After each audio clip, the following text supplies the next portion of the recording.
Today on Locked On Rockies, big name debuts, a series split. Not a bad weekend for the Colorado Rockies. Not perfect, but not too bad.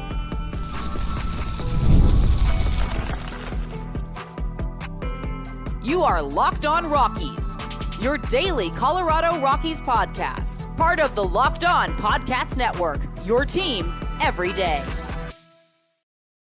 Rock on Rockies fans, welcome into the Locked On Rockies podcast for today, the 10th day of June in the year 2024. I'm your host of the Locked On Rockies podcast, Paul Holden, bringing you your daily Colorado Rockies talk right here on the Locked On Podcast Network, where you can find your team every day.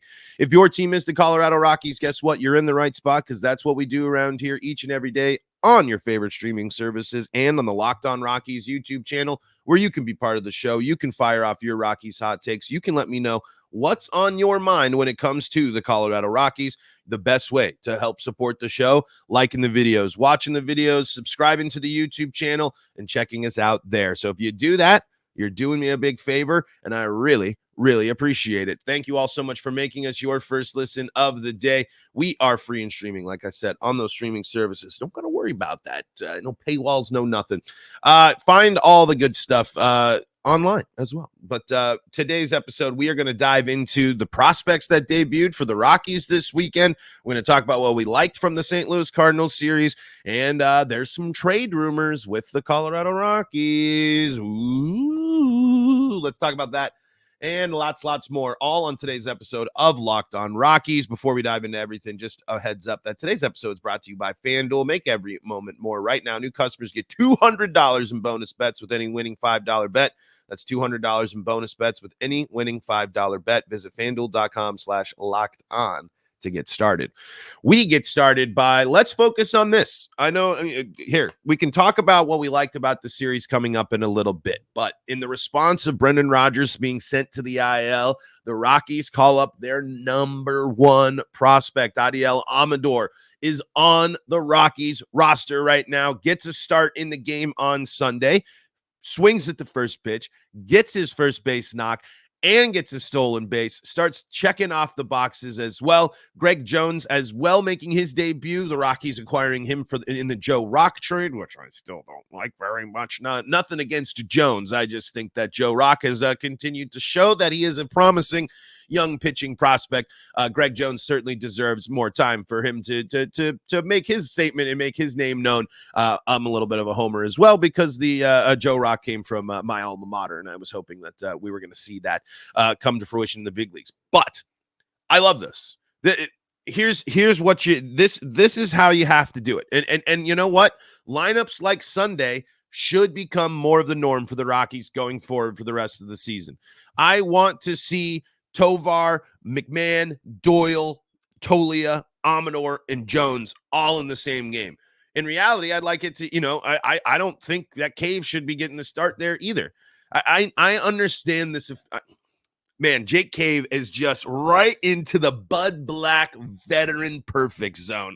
He's done enough big flashy things. He makes diving stops and diving plays in the outfield, but the consistency is still a problem.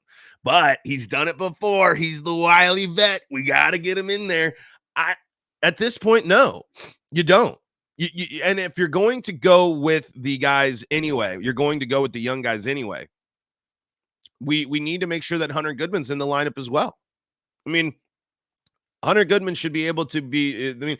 You need to be having those moments and in those games if you're already going full speed ahead on the young guys, then you need to go and make sure that you're handling the things with the veterans and making sure that they know that they need to make sure that they continue to carve out their opportunities. And I know Jake Cave continues to do some stuff for the Rockies, but not enough.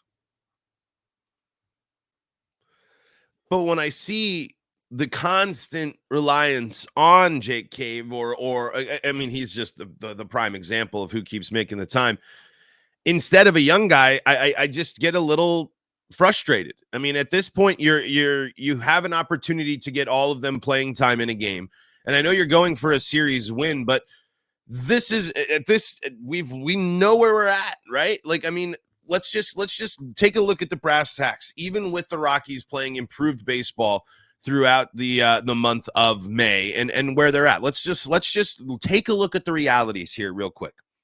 The Rockies going into last night's game or going into yesterday's game would have been 23-41.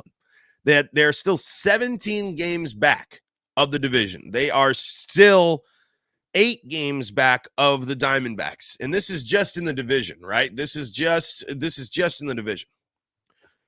So in reality, what's going to hurt if you put in and you start playing another young guy?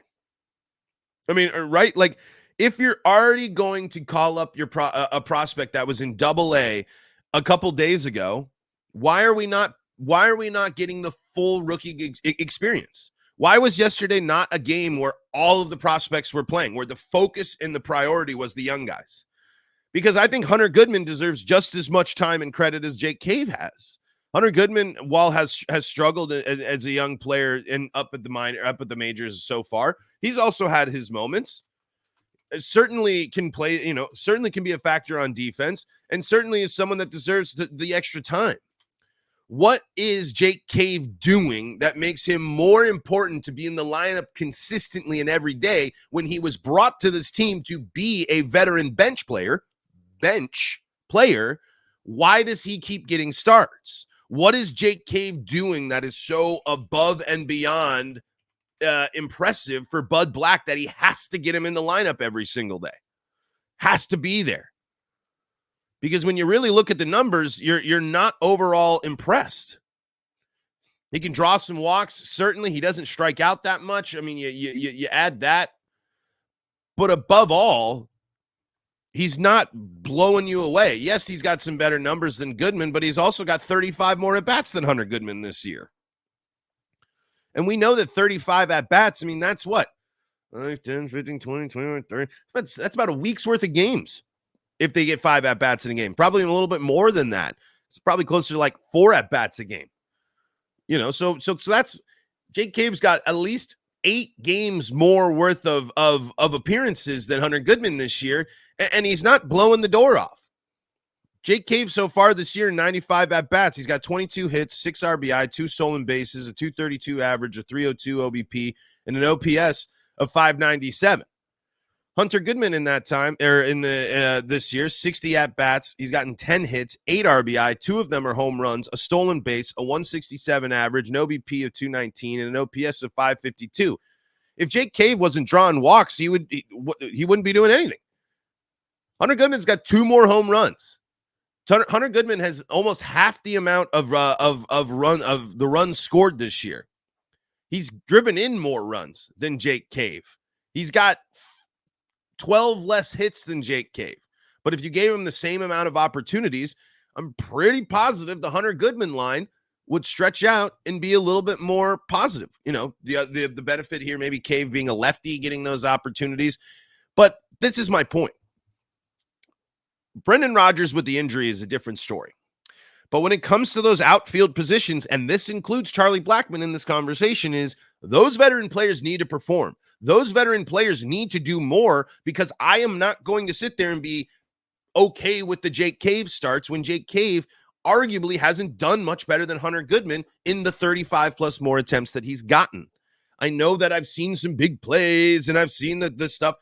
Jake Cave has contributed in a positive manner to the Colorado Rockies. Absolutely. He has made big moments and he has helped the team in their wins that they have had. That is a true, 100% true statement. Jake Cave has been fine. I'm not going to say good or great or anything like that. I'm going to just say fine. He is filling his role. But now we're seeing too much of him in a situation in which we should be seeing more Goodman, especially as this is a spot for Goodman to finally be able to get a little extra spotlight on him with Bouchard and Beck now out of the lineup and looming, even though it's still kind of weird with what's going on. I guess there's some swing adjustments going on and things they don't like at the AAA level with Nolan Jones, but he's still looming as well. So what happens to Hunter Goodman? I mean, is Jake Cave going to get starts over Nolan Jones? There's no way, right? So why does that's just simply the veteran stuff instead of yesterday's game should have just been fully embrace the young guys. Go full roster of as many young guys as you can, which they mostly did. You got to give them that chance. You got to give them that consistency. Hunter Goodman only gets one game in that series against St. Louis. He gets one at bat in that game. In the let's see, the Friday game, Thursday game, the Friday game against St. Louis. Even though he struggled, you don't give him a chance to bounce back after a tough series against St. Louis. I don't quite understand that. But what I'm pumped about is the Rockies going young. This is the right type of stuff. And Amador, this is a prime time to dive in and have him go into the fire. And I'll explain a little bit more about that. I want to dive into a little bit more about the debuts for some of the young Rockies and more coming up on today's episode of Locked On Rockies.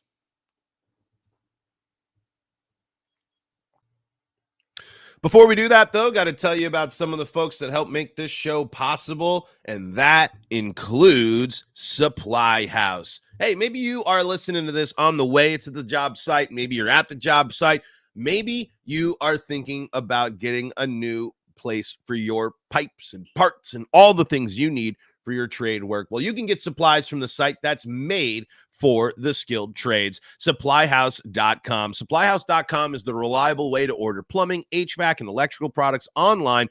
Their easy-to-use website is packed with helpful resources and the latest product info to help you get the job done right. Shop a complete inventory of over 200,000.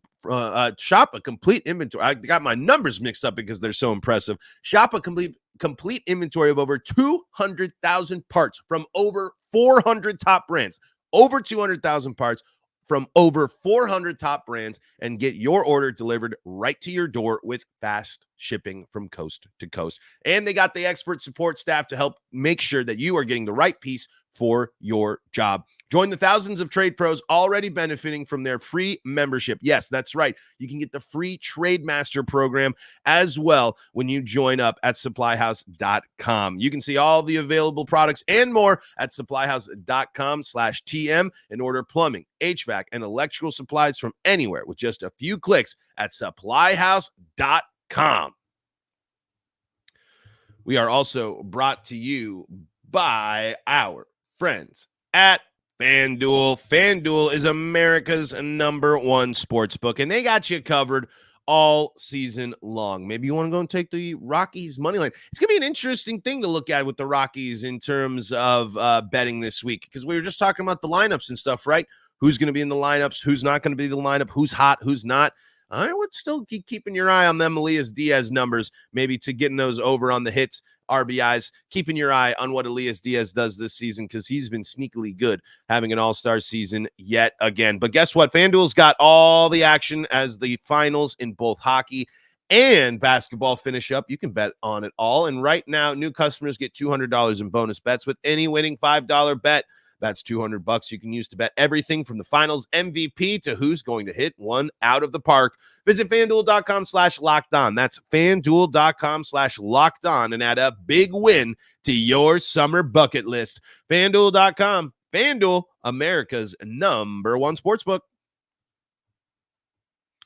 This is the Locked On Rockies podcast. We are free and streaming on your favorite streaming services, bringing you your daily Colorado Rockies talk right here on the Locked On Podcast Network, where you can find your team every day. Shout outs to our everydayers out there tuning in and checking this out. Really appreciate that. And folks, make sure that you're following all the action on SiriusXM and SiriusXM app all season long. Just search Colorado Rockies and you'll be taken to where you need to go, getting that play-by-play action on the go wherever you may be this summer. Man, and we are in the summer here, and the boys of summer in full swing here with the Colorado Rockies. So we were talking about the Rockies making some call-ups. I got a little distracted with my Hunter Goodman and Jake Cave talk there. I want to talk a little bit more about Amador and why I think that I like the aggressive call-up. I really do. Because in reality here, we're not expecting, at least I don't expect the Rockies to make the move yet. I think Brendan Rodgers can be traded at the trade deadline. I do think that is a possibility. And I think by bringing Amador up now, that decision can be made a little easier. If the Rockies are going to move away from Brendan Rodgers this season, they might wait until next season, but if the Rockies move away from Brendan Rodgers this season, You need to make sure that you're confident in at least letting your guy come up and see what happens in the major leagues. And by getting this exposure, I think it's a 10-day IL stint for Amador, and he might not start every day. Alan Trejo's there, but in reality, Alan Trejo hasn't blown the doors off and forced his way into the lineup. So this is an opportunity for the Rockies to really see where Amador is at, really see where he's at, and as he handles the pros. I mean, what's nice about this too for Amador is this is a good line or a good teams that he's facing. He got to make his debut against a Cardinals team that's trying to figure it out, and at the back end of that, and now the Rockies go on the road against a good Twins team before the Rockies, get a chance to play a team that also, just like the Cardinals, the record's not great, but certainly trying to impress there with the Pirates coming up and coming to town here after this series and ahead of the weekend. So the Rockies are in a situation where they can get a good look at Amador. How much do you play Amador in this situation? I think Amador deserves to start a couple more games. I think you need to see that. It doesn't make any sense to pluck him out of Double-A when he was swinging the bat as well as he was, to have him sit on the bench for Alan Trejo. That's just not that it isn't going to work. It's the same type of thing with the Rockies and Jake Cave. It's just these veteran players in there, and while their chances have been limited, haven't done enough to make it so that they deserve wholeheartedly those starting spots. Amador comes out and he swings and he gets on base on his first swing. He gets a base hit, and then he follows it up with a stolen base. He makes a good defensive play. Those are at least clearly the moment wasn't too big for him. Clearly, he was not intimidated by the scale of the event. And I don't think that this is an overrush, because if Brendan Rodgers comes back, there's still time before the trade deadline. The Rockies probably won't move him before the trade deadline. They'll continue to let him heat up to see what they can get and to see how things continue to shake out for teams as they get closer and closer to the trade deadline. But this is a chance for the Rockies to actually start really considering the future of second base. I think this is the first moment where the Rockies can start seeing what they like, what they don't like, and what changes might happen if they move on from Brendan Rodgers. I still think Brendan Rodgers is an elite second baseman. I think Brendan Rodgers is someone that can help a team win and would help a team like the Rockies win if they were closer. I just think that the forces at B, the situation at hand, and where the Rockies are at, a Brendan Rodgers deal and turning the keys over and hoping that Amador can be the star that you think he is, I think that's the move to make in the second half of the season. The Rockies they trusted and believed in Ezequiel Tovar, and look at where it's led them.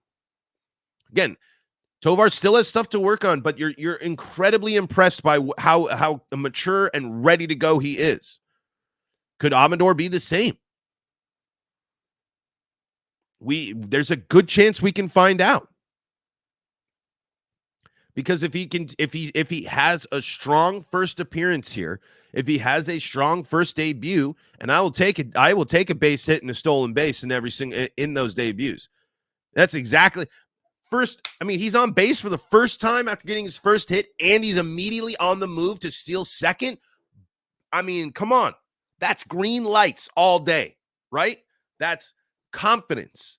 That's exactly what we're looking for the number one prospect in the Rockies system.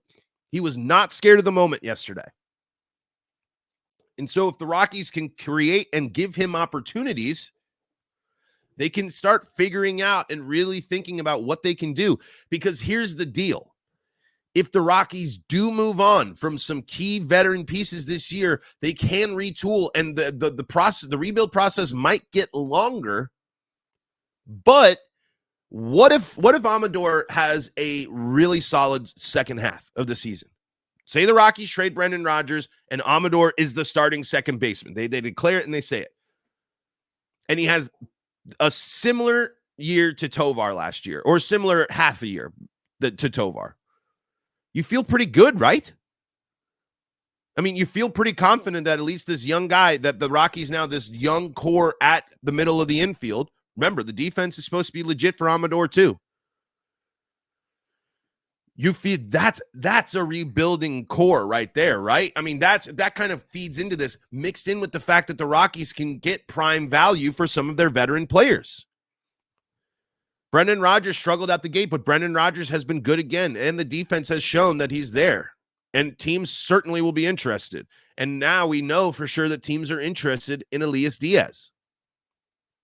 So if Elias Diaz and Brendan Rodgers at least are on the move, those are two massive shifts for the Rockies and two trades that the Rockies probably should make. Rodgers will be an interesting one there, depending on, especially as we see how this pans out. But if you trusted Tovar and it worked out, can you do the same thing with Amador? I don't necessarily know why not. I don't necessarily know what the red flags are. And if you look after the reaction to this, AAA is weird, man. AAA is a weird situation where you don't quite know what they're going to do, how that impacts players. You don't quite know how benefit it always is. It's a weird situation down there in AAA. So I think this is the call. Right now is a chance for Amador to make a splash, to make an impact, to do something great, or at least to start raising some eyebrows and start making the conversations around the trade deadline a little bit different. Because the other time, when Brendan Rodgers comes back, it's not worth it for Amador to just sit and stay on the bench. He has to continue to play. So that's going to be how the Rockies are going to have to figure it out as well. They're going to have to make sure that when Rodgers comes back, that they're not just stashing Amador on the bench to have him cool off. He needs to clearly the consistent playing time and the groove that he's in right now needs to be continued at whatever level he's in. And I said a lot about Amador here, but we also got to give a shout out to our guy, Greg Jones. He gets into the lineup. He gets into the lineup late defensively a little bit. Haven't seen much, but again, I like the walk. I like that he got on base. I like that he was getting an opportunity. Again, we need to keep seeing the young guys. So it was really great to see these debuts, even in the loss. I mean, was it a pretty game for the Rockies offense last night? No. Was it all that the Rockies do much in that finale? No. But these are the type of games in these types of situations where you got to have lineups like these. And in reality, Goodman should have been in there too. So let's just go full young guy experience. See what you have, understand your roster, and go from there. All right, we got to talk about some trade rumors. We got to talk about, we mentioned a little bit if the Rockies do make some moves. But let's talk about the Rockies being a little bit being connected to the Cubs here in a deal for Elias Diaz. Let's talk about that and more coming up on today's episode of Locked On Rockies. Before we do that, though, got to tell you about some of the folks that help make this show possible, and that includes the LinkedIn Sales Navigator and LinkedIn. Guess what, folks? LinkedIn has all the tools you need to get the right people for your job, and they're also going to make sure that you have the right resources to find the right clients so you can make sure that you are going after the right moves for your company. Because if you're struggling to close deals, selling is tougher than ever. And that's why LinkedIn has the LinkedIn Sales Navigator. LinkedIn Sales Navigator is a sales intelligence platform that helps professionals effectively prospect and engage high-value customers, drive higher revenue, and increase sales performance. The Sales Navigator helps you target the right buyers, surface key signals such as job changes or which accounts you should prioritize, and it shows you hidden allies so you can find those buyers that are most likely to convert. Right now, you can try LinkedIn Sales Navigator and get a 60-day free trial. Yes, a 60-day free trial at what could potentially be a game changer for you and your business at linkedin.com/lockedon. That is linkedin.com/lockedon for a 60-day free trial. Let LinkedIn Sales Navigator help you sell like a superstar today. Just go to linkedin.com/lockedon and get started. This is the Locked On Rockies podcast. We are free. We are streaming on your favorite streaming services like YouTube as well. Is YouTube technically a streaming service? Maybe not. But anyway, Locked On Rockies. Check us out. Find us all over the place. Find us on YouTube. Find us on your streaming services. And find all your Colorado Rockies action on SiriusXM and the SiriusXM app. And hey, don't forget, Locked On Rockies postcasts. Breaking down the game after the game there. Great stuff in the feeds if you haven't seen it there in the audio feed and on the Locked On Denver Sports YouTube channel. So go check it out there. Folks, Elias Diaz might be getting traded, at least connected to the Chicago Cubs here. I'm reading from an SI.com here. I think this is this is Fan Nation. This is the Fastball FN blog here. Sam Conan writes, Colorado Rockies, Chicago Cubs actively discussing Elias Diaz trade per reports. Elias Diaz, man, stud. I mean, true. I posted this, and I think this would be a good what-if question for some folks. What if you took Elias Diaz right now, this version of Elias Diaz, and put him on the playoff teams for the Rockies? What would that mean? Game changer, I think. I mean, again, we'll never know because that's not how it works. But Elias Diaz is potentially another all-star. Elias Diaz has been wonderful as a catcher. Elias Diaz is someone that certainly can help a team win, and certainly someone the Rockies have to look to trade.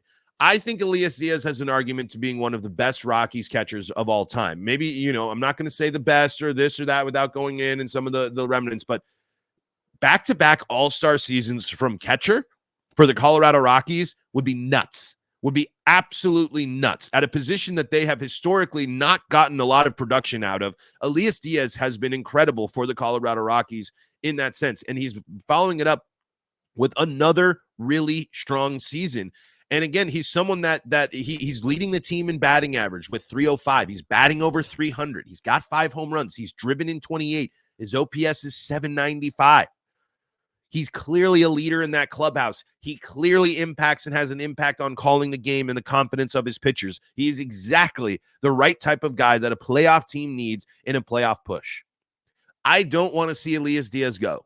I think he's earned his spot as my favorite Rockies catcher. I know Iannetta is a good one. I know there's some good ones in there. But I love what Elias Diaz does. I love the way Elias Diaz plays the game. I love everything that he's a part of. And as much as I would hate to see him go, it's the right type of move for the Rockies. This opens up the door for Hunter Goodman to catch for the Rockies for the second half. Hunter Goodman doesn't have to be the starting catcher, so you don't have to overwork him in that position, but he can fill behind Stallings, and Stallings has proven to be a fine backup catcher this year.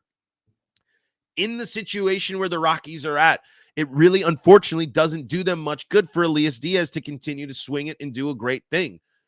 He can help the Rockies and continue to be a mentor and a leader in that clubhouse, which I firmly believe he is. But overall, the best thing for the Rockies to do would be to trade him. The Cubs need him. The Cubs need a someone that can contribute. Diaz can be in the thick of a playoff thing. Diaz can get revenge in a division he's already been in since his time being in Pittsburgh. It could work. It could work really well. It would be tough to see him go. It certainly would. But it's the type of move that I think wouldn't be a bad idea for the Rockies, just like we were talking about with Brendan Rodgers. If you make these moves, you're setting yourself up for a second half of the season. Well, which will probably struggle, more often than not. But you're creating opportunities for your young guys. You're seeing what you have in a great amount and a big stock of your young guys. And you're getting a guy an opportunity to go and chase after the ring. As much as it's Elias Diaz could be an all-star this year. That matters too. Absolutely. It would matter more if the Rockies weren't so far behind. The question of should or shouldn't you trade Elias Diaz this year would be different if the Rockies were flirting with that playoff spot. If the Rockies didn't start as bad as they did. But right now, I think the best move for the Rockies would be, especially because last year, everyone's like, that's the year you should have traded him. He's an all-star. It's not going to get any better. For him to now follow it up with another all-star performance means that you could potentially be getting a little bit more. You can sit there and now say, hey, this ain't a fluke. This is 2 seasons now. Coors Field be darned. I know that's there, but he hits on the road too.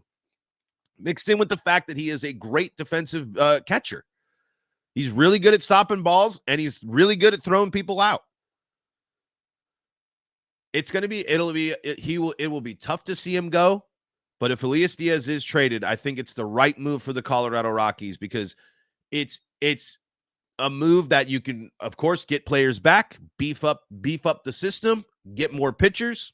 And for Elias Diaz, it's an opportunity to go chase after a division crown and go and chase after a World Series win. I don't know if the Cubs are good enough to win the World Series, but Elias Diaz is the type of player that can help you get there. Folks, that's going to do it for today's episode of Locked On Rockies. Thank you so much for joining us and making us your first listen of the day. We're free and streaming on your favorite streaming services and on the Locked On Rockies YouTube channel, where you can like, subscribe, and be part of the show. For your second listen of the day, go check out Locked On MLB. Or if you need more Colorado sports coverage, Locked On Broncos, Locked On Avalanche, Locked On Nuggets, and Locked On Buffs. Those are available to you on YouTube as well. And you can check out the new Locked On Denver Sports channel to stay up to date on all things Colorado sports. Folks, until next time, this is Paul Holden saying so long from the Locked On Rockies podcast.